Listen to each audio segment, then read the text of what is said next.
الله ربي والإسلام ديني ومحمدا رسول الله. Rupanya untuk memandang Allah sudah nyata pada Muhammad ini rupa Adam yang disebut namanya dengan insan. Disitulah kita menilik, melihat dan menyaksikan Allah itu pada diri surang-surang, pada diri masing-masing, tak kemana-mana. Makanya ketika baginda Rasul Mi'raj, beliau tidak menyaksikan Tuhan di depannya. Dilihat ke belakang, beliau juga tidak menyaksikan Tuhan. Dilihat ke kanan, lihat ke kiri, lihat ke atas, lihat ke bawah, lihat ke dalam, lihat keluar. Dia tidak menyaksikan Tuhan. Disitulah Allah memberikan petunjuk bagi dirinya. Wa fi anfusikum afala tubsirun. Aku ini dah wujud. Aku ini dah nyata. Aku ini sudah menjadi rahasia dirimu, hai Muhammad. Afala tubsirun. Kenapa tidak kamu pikirkan, kata Allah. Kenapa tidak kamu lihat dan kamu sentak dalam hatimu? Siapa yang mampu mempergunakan kecerdasan rohaninya, kebeningan hatinya, maka ketika itulah dia mampu menilik akan Tuhan itu yang nyata dan wujud pada diri sendiri. Ini yang dijelaskan oleh Nabi. Al-qalbu kamislil mir'ah man nazara fihi tajalla rabbahu. Hatinya Bapak Ibu itu toobanya seperti sebuah cermin. Siapa yang mampu memandang ke dalam cermin hatinya, yang tidak ditutupi oleh mendung dan awan, tidak ada noda di dalamnya, tajalla rabbahu, maka nyatalah Allah itu yang wujud dan yang zuhir. Ini maksudnya apa? Memandang Allah itu bukan dengan ini. Memandang Allah itu dengan ini. Lenyapkanlah alam, lenyapkan diri kita dalam pandangan hati, maka yang wujud dan yang nyata pada alam dan pada diri kita tiada lain nyatanya Allah di situ. Makanya ketika Nabi Musa ingin menyaksikan Allah, ya Allah, perlihatkanlah dirimu kepada aku, ya Allah, Rabbi arini anzur ilaik. Perlihatkanlah dirimu kepada aku, ya Allah, supaya aku bisa mengenal dan menyaksikan dirimu, ya Allah. Kalau aku tidak mengenalmu, ya Allah, aku tidak menyaksikanmu, ya Allah, aku tidak melihat dirimu, ya Allah, bagaimana aku akan memperkenalkan dirimu kepada umatku, padahal aku sebagai seorang nabi belum mampu, belum mengenal dan menyaksikan akan dirimu.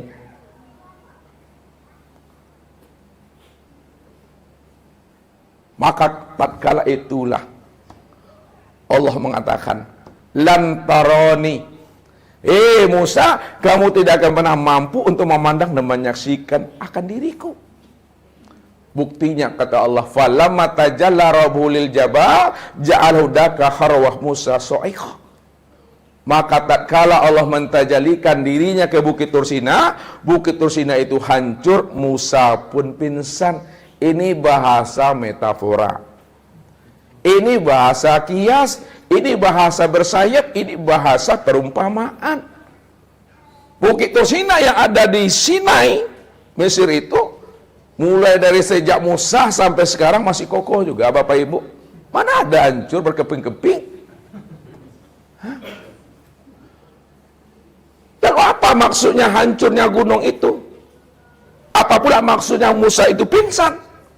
Maksudnya, hei Musa,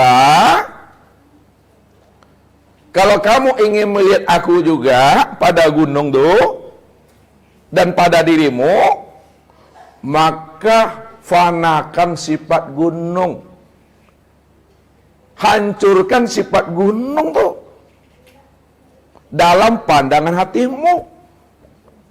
Kalau dah fana sifat gunung, telah hancur sifat gunung, telah sina sifat gunung dalam pandangan hatimu, itu maknanya gunung itu telah hancur dalam pandang hatimu. Ketika telah hancur dalam pandang hatimu, maka nyatalah yang wujud senyata-nyatanya itu pada gunung itu adalah Allah. Dan pingsannya dirimu itu maksudnya apabila wujudmu dan sifatmu itu telah tiada. Kalau wujudmu itu telah fana, sifatmu telah fana dan karam. Kamu tidak lagi berwujud dan kamu tidak lagi bersifat. Yang berwujud dan bersifat itu aku. Itu maknanya kamu itu telah pingsan.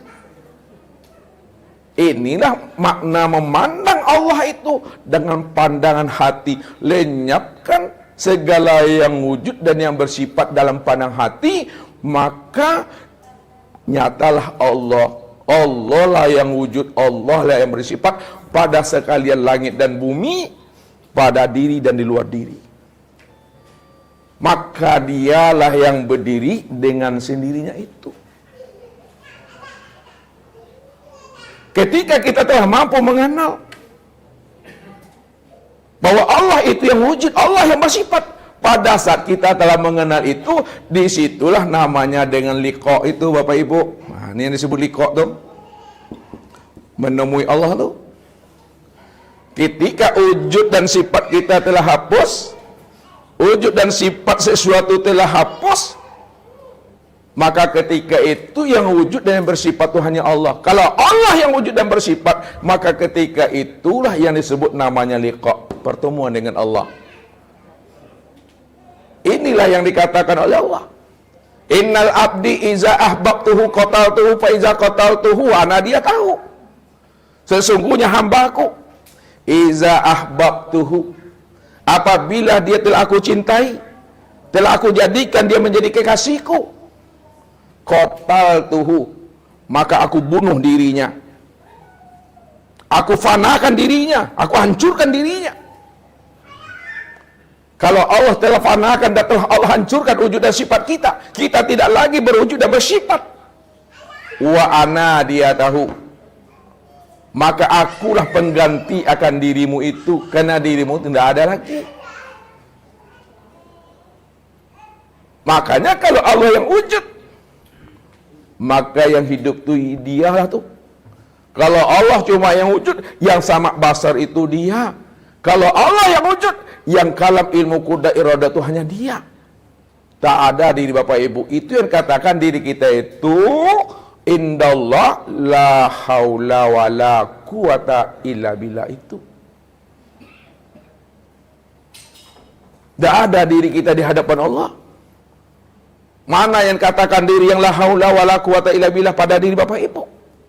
Yang dikatakan diri yang la haula wa la quwata pada diri ini yang disebut namanya tubuh jasmani ini, ha. Makanya tubuh jasmani ini yang terdiri daripada kulit, daging, urat, tulang, limpa, hati, jantung, rabu sampai dua punggung, ini namanya casingnya, namanya nih. Ini cangkangnya kata Ustaz, ini kotaknya, ini sarungnya, ini bangkai, ini Bapak Ibu. Ini yang KW-nya. Ya. Lalu yang orinya yang mana? Hah? Yang orinya itu yang si hayat tadi. Hah? Siapa si hayat tuh? Yang hayat itu pada diri Bapak Ibu, itu yang ruh tuh. Siapa ruh tuh? Ruh itu yang katakan rahasia wujud Allah. Mana yang dikatakan rahasia wujud Allah? Sama basar kalam ilmu kuda iradat dan hayat itu dia. Siapa yang dikatakan sama basar kalam ilmu kuda iradat hayat? Yang dikatakan sama basar kalam ilmu kuda iradat hayat itu, ini yang disebut namanya dengan Muhammad. Jadi yang dikatakan Muhammad pada diri Bapak Ibu itu yang sifat Allah. Sifat Allah pada diri Bapak Ibu itu sudah nyata pada ruh. Yang nyata pada ruh itu sama basar kalam ilmu kuda iradah. Itu yang disebut namanya sifat Allah yang bernama Muhammad.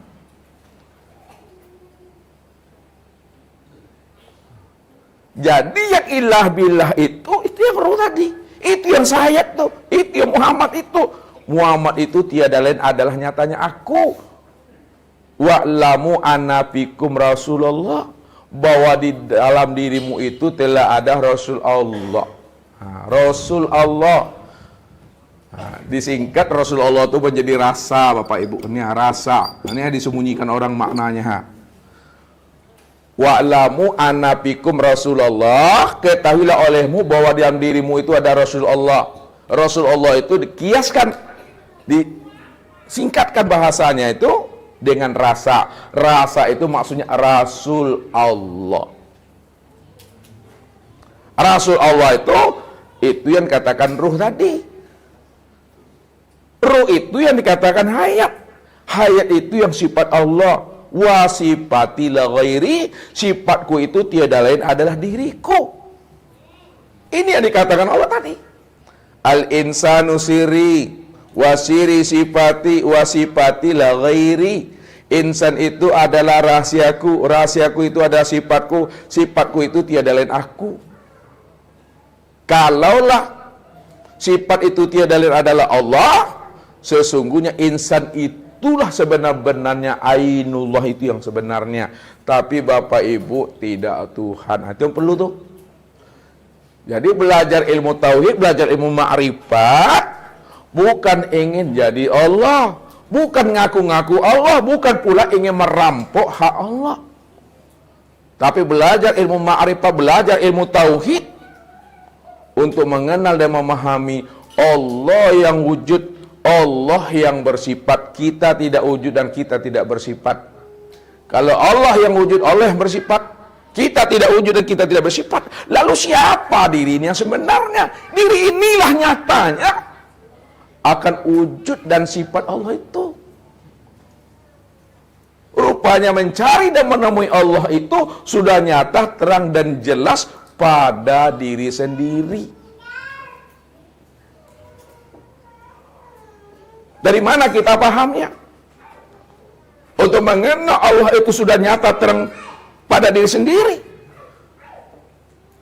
Bukankah Allah mengatakan dalam surah Al-Insan ayat 1, hal ata alal insan hinum min dahri lam yakun syai'an mazkura, telah datang kepada dirimu, kepada manusia satu waktu dari masa yang tidak pernah bisa disebut.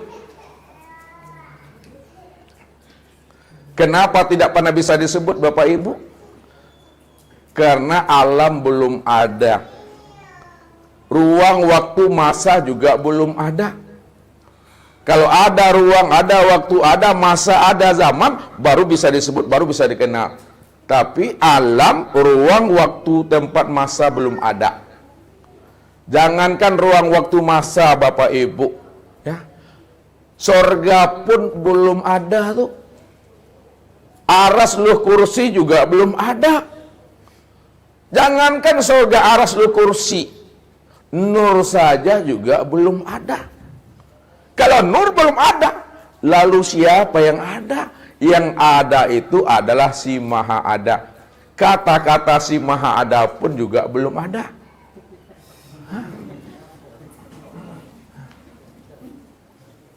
Nggak bisa disebut. Karena dia tidak bisa disebut. Maka inilah yang dikatakan namanya masa kuni bil kuni namanya. Ini naikkan ke atas Bapak Ibu channelnya. Nih ya. Masa kosong dalam ketiadaan. Kosong dalam ketiadaan doang. Loh, kosong dalam ketiadaan lagi itu. Ini yang dikatakan kehampaan. Ini yang dikatakan ketiadaan. Ini masa kekosongan, ketiadaan. Ini yang disebut namanya dengan batin. Tidak bisa disebut. Tuhan yang bernama dengan nama Allah saja ada Bapak Ibu. Hah? Apa yang mau disebut? Maka yang ada hanya dirinya semata-mata. Kata-kata dirinya semata-mata juga belum ada. Apa bisa lagi disebut Bapak Ibu? Tidak bisa. Karena tidak bisa disebut, disitulah dikeluarkan rumusannya oleh orang arif billah, la sautun wala harpun bil haqqi ilallah. Tidak ada suara, tidak ada kata, melainkan hanya Allah semata-mata. Rupanya Allah itu bukan sebutan. Allah itu bukan suara, Allah itu bukan kata-kata. Kalau disebut Allah, dilapaskan dia, itu sudah bersifat namanya Bapak Ibu. Ya, kalau disebut Allah, dia sudah bersifat. Namun walaupun dia bersifat, hakikatnya dia tiada bersifat. Nah, so, bilang lagi coba nih. Allah itu kalaulah dizohirkan Allah, maka dia bersifat. Walaupun dia bersifat, namun hakikatnya dia tiada bersifat. Lalu kenapa disebutkan juga? Disebutkan juga supaya kita paham dan mengerti bahwa dia cuma yang ada. Nah, itu maksudnya. Untuk memberikan penjelasan. Ini yang disampaikan oleh orang-orang arif billah. Ma yakhruju baina syafatain ilal isyarati wal iktibar. Apa yang keluar dari dua lidahmu, dari dua bibirmu, itu hanyalah menunjukkan ibarat dan isyarat saja. Jangan hanya mendengarkan apa kata dan kalimat yang keluar dari lisan, tapi ambillah makna yang tersirat di balik kata-kata itu yang sebenar-benarnya. Berarti cukup dipahami, cukup disadari. Ini yang Ustaz katakan, kosong dalam paham, paham di dalam keheningan. Kosong di dalam paham, paham dalam keheningan. Itu maknanya. Diam Bapak Ibu, diam di dalam paham, paham di dalam keheningan. Tidak juga paham, sadarilah sesadar-sadarnya bahwa diri kita tidak ada, yang ada hanya dia. Kalau dia cuma yang ada, dia cuma yang wujud, maka ketika itu aniang laleh Bapak Ibu. Lihat aniang, antuk sila diam. Ya. Ustaz mau nanya sama ibu-ibu, ini apa namanya nih Bu? Mik. Nah sekarang, kalaulah mik ini wujud nyata, terang dan jelas, sekiranya Bapak Ibu diam saja, tak usah dibilang mik wujud nyata, terang dan jelas. Ketika Bapak Ibu diam saja, apakah ini bukan mik? Apakah ini tidak nyata? Apakah dia tidak wujud? Apakah dia tidak terang? Apakah dia tidak jelas? Tetap ini mik, dia wujud, dia nyata, dia terang, dia jelas, walaupun kita diam saja. Lalu kenapa kita sebutkan ini mik wujud nyata, terang dan jelas? Kata-kata yang kita keluarkan mik wujud nyata, terang dan jelas untuk memberikan pemahaman dan penjelasan kepada kawan yang tidak paham yang namanya mik itu yang bagaimana. Namun setelah paham, sama-sama diam aja lagi Bapak Ibu. Itu makom diam tuh. Makanya kesempurnaan ma'rifat seorang hamba kepada Allah itu bukan pada kalam, bukan pada perkataan, tapi pada diam. Diam di dalam paham, paham di dalam keheningan itu. Kalau udah paham, jangan disebut-sebut, jangan ditunjuk-tunjuk. Nanti lain disebut, lain ditunjuk. Allah tuh segala yang wujud, Allah segala yang nyata, Allah segala yang terang. Ini Allah nih Bu. Bukan Allah nih. Ini mik nih. Jangan disebut lagi. Cukup sadari, pahami bahwa dia cuma yang ada, dia yang wujud. Inilah yang dikatakan Nabi menyaksikan Allah itu pada maqam Sidratul Muntaha. Sidratul Muntaha, sadar maksudnya tuh sadar. Kesadaran yang tinggi. Itu maksudnya tuh kesadaran yang tinggi. Memang dia cuma yang ada, dia yang wujud secara sempurna, nyata dan terang pada diri sendiri ini.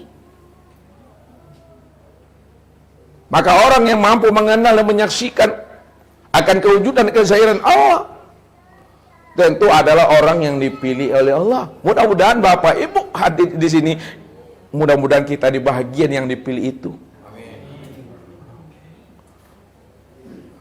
Udah kenal kita. Pada saat itu Bapak Ibu namanya sudah liqa tuh dah. Sudah berjumpa tuh.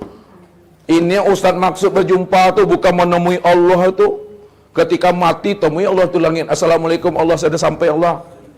Bukan begitu maksudnya. Menemui Allah itu di waktu hidup.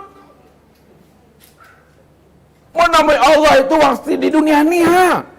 Maksud menemui Allah itu hilangkan akal bukan keakuan dirimu yang merasa dirimu itu yang ada.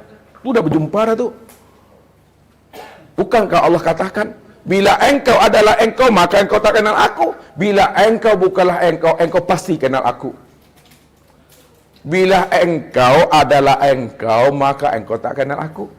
Maksudnya, bila engkau merasa diri engkau itu yang wujud, engkau merasa diri engkau itu yang melihat, mendengar, berkata, mengetahui, berkuasa, berkehendak dan hidup, aku pastikan engkau tak akan pernah mengenal aku. Karena yang wujud itu aku.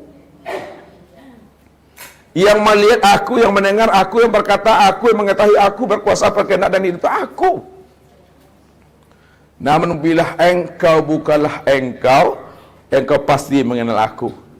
Kalau kita sudah sadar sesadar-sadarnya bahwa kita ini tiada, kita ini buta, kita ini tuli, kita ini bisu, kita ini bodoh, lemah, papa dan mati. Ketika itulah kita paham, kita mengerti Allah lah yang wujud tuh. Allah yang bersifat ada tuh. Allah yang bersifat melihat, mendengar, berkata, mengetahui, berkuasa, berkehendak dan hidup. Kalau Allah cuma yang wujud, melihat, berkata, mendengar, mengetahui, berkuasa, berkehendak dan hidup, yang mau orangnya? Yang mana wujudnya? Keha. Ini orangnya ha. Ini Ustaz bilang. Jauhnya nanti dah sampai ke Pekanbaru tu. Dekat dah bersalaman bertatap wajah dah. Bukan jauh yang tiada berjarak, dekat yang tiada bersentuhan. Betul-betul dekatnya itu yang seperti ini ha. الله ربي والإسلام ديني ومحمدا رسول